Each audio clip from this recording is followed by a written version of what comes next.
Olá pessoal, mais uma vez aqui a gente vai falar sobre artefatos, documentos que precisam ser elaborados pelo gerente de projetos, e isso mostra muita importância de se ter conhecimento profundo em termos de gerenciamento de projetos. E quanto mais qualificados são os documentos que o gerente elabora, mais prova a sua maturidade. Hoje nós vamos falar da EAP, a estrutura analítica de projetos, né? Então, qual que é o objetivo da EAP? A EAP, ela apresenta a decomposição do projeto em relação às suas principais entregas.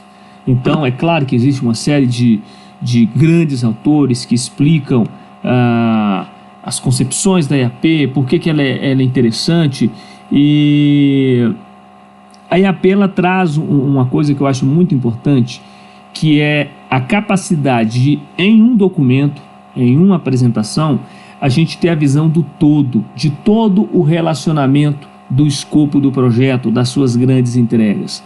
Então, é um documento fundamental, tem que ser criado oriundo da declaração do escopo, ele tem que ser criado a partir também do termo de abertura. O seu desenvolvimento depende do envolvimento profundo da equipe do projeto, e quanto maior o engajamento do time do projeto, melhor e mais claro ficará a EAP. A EAP, ela tem o quê? Às vezes o nome do projeto, no início aqui do seu ponto principal, e logo abaixo, no primeiro nível, as principais entregas do projeto. Considerando que essas principais entregas, às vezes elas são formadas a partir de subentregas, a gente tem então uma decomposição de cada entrega do projeto. Então, é um documento importante, se torna praticamente quase uma apresentação executiva. Então, quando a gente for, por exemplo, o gerente for convidado para apresentar o que é o projeto para a autogestão, uma coisa que ele pode fazer é utilizar a própria EAP. Nada melhor do que uma EAP bem feita, bem montada, e apresentar para o patrocinador, para o cliente, o que envolve esse projeto. E é interessante a gente qualificar esse tipo de documento, porque ele mostra o esforço envolvido no projeto. E quanto mais claro está a EAP, mais completa está a EAP, mais o cliente tende a entender o esforço necessário para gerar as suas respectivas entregas. Isso é muito importante, mostra a maturidade do time do projeto, mostra a maturidade do gerente do projeto e mostra a maturidade da empresa que está liderando esse projeto. Um ponto importante quando a gente começa a trabalhar em EAP é até qual nível que a gente vai descer aqui dentro dessa derivação, dessa subdivisão. O PMBOK, ele recomenda que a gente decomponha a entrega principal até em um nível que seja gerenciável, e ele coloca que esse nível que é gerenciável tem um nome chamado de pacote de trabalho. Quando a gente fala de pacote de trabalho, significa que é um item gerenciável. O que significa gerenciável? A partir desse item aqui, eu consigo falar quando que vai terminar, quanto que vai custar, quais os recursos eu vou utilizar. Ou seja, eu consigo de fato chegar nesse detalhamento de informação. Só para vocês terem uma ideia, se a gente tiver, nós estamos falando aqui, por exemplo, nessa EAP em específico, de um desenvolvimento de um sistema de compras. Aí suponhamos que o patrocinador te pergunte, quanto que vai custar a implantação? Quando que vai terminar a implantação?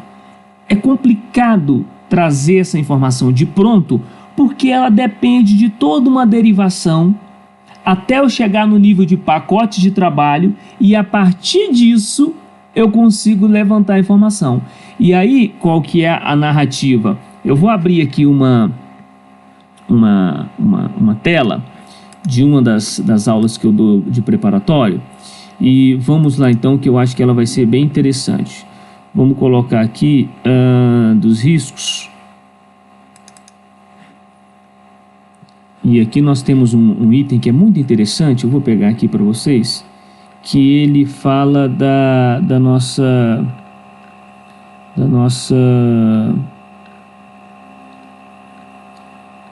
Vamos lá, só um minutinho. Perdão, gente.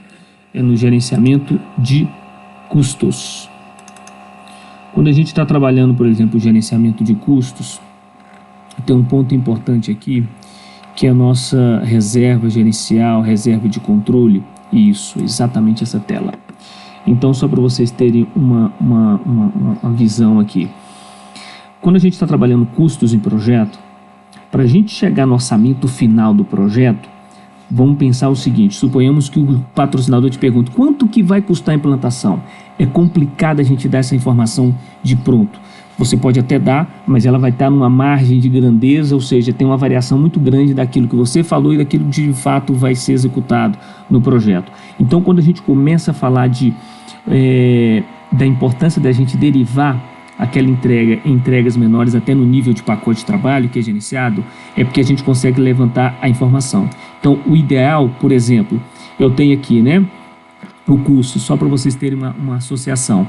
Eu fui lá no nível de atividade, esse nível aqui está lá no cronograma do projeto, não está na EAP, significa que, olha, essa atividade aqui de instalação, eu vou derivar ela em atividades que estão no cronograma, vou trazer todos os recursos que eu estou utilizando em atividade, o prazo que cada atividade vai me demandar, o custo que cada atividade vai me demandar, e aí eu somo todas essas informações e coloco aqui no instalação.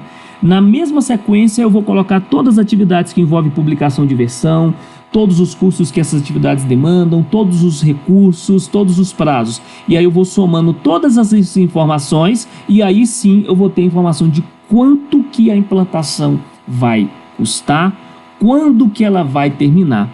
Seguindo essa lógica aqui, por exemplo, da linha de base de custos. Ou seja, eu tenho um nível de atividade, esse nível de atividade somada gera a informação de custo do pacote de trabalho, aqui está já na EAP. Aí eu tenho até um nível de elemento aqui, que é contas de controle, que em EAP às vezes não aparece. Mas é só para vocês terem um referencial, às vezes na conta de controle, eu poderia colocar que a conta de controle é análise. E aí eu tenho os pacotes de trabalho, que são esses dois aqui, só para fazer uma analogia. E aí eu tenho, somando todas essas contas de controle, análise, desenho, codificação, teste, eu vou ter um orçamento final para falar quanto que vai custar o projeto. Além disso, eu coloco a reserva de contingência para riscos que são conhecidos, mapeados, e eu vou precisar de utilizar recurso quando eles ocorrerem. E aí eu tenho uma linha de base de custos. Além disso, eu coloco mais uma porcentagem para riscos que poderão acontecer, não estão mapeados, mas é uma reserva, como a gente diz, aquela gordurinha para a gente utilizar em situações específicas que podem acontecer. E aí no final tem o orçamento do projeto. Por que eu trouxe essa visão aqui da linha de base de custos? Porque para a gente entender quanto que vai custar a implantação, eu preciso chegar no nível lá de atividade que está em cronograma. Depois que eu definir no nível de atividade, eu trago essas informações para o pacote de trabalho e aí eu vou somando todos os pacotes de trabalho que estão derivados de implantação. Aí eu vou ter uma informação detalhada. Ou seja, eu precisei chegar no item de informação que pacote de trabalho, que é gerenciável, que eu tenho prazo, eu tenho custo, eu tenho recursos, e aí eu começo a escalar essa informação. Essa é a importância da gente ter um detalhamento para a EAP retratar bem o projeto. Se você desenvolver bem um EAP, tenho certeza que o projeto também vai fluir. Gente, sucesso em projetos e que você possa entender a importância de fazer uma boa EAP. Um abraço.